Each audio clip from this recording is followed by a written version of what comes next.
We've got a fantastic video lined up for all you beginners diving into the world of home renovation. I'm excited to share 5 invaluable tips that will make your journey smoother and more successful. Let's jump right in. Tip number 1: always start with a solid plan. Outline your goals, budget, and timeline. This will be your roadmap throughout the renovation process. Tip to safety first. Whether you're handling tools or working with contractors, make sure safety measures are a top priority. It's not just about the end result, it's about your well-being during the process. Before you start swinging that hammer, tip number 3 is to do your research. Watch tutorials, read articles, and equip yourself with the knowledge needed for each specific task. Knowledge is power, quality matters. Tip number 4 emphasizes investing in good materials. It might be tempting to cut costs, but skimping on materials can lead to problems down the road. Choose wisely for a lasting result. Don't be afraid to ask for help. Tip number 5 is all about seeking professional advice.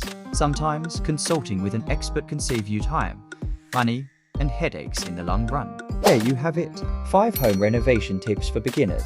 I hope these insights guide you through your exciting journey of transforming your living space. If you found this video helpful, don't forget to like, subscribe, and hit that bell icon for more DIY inspiration.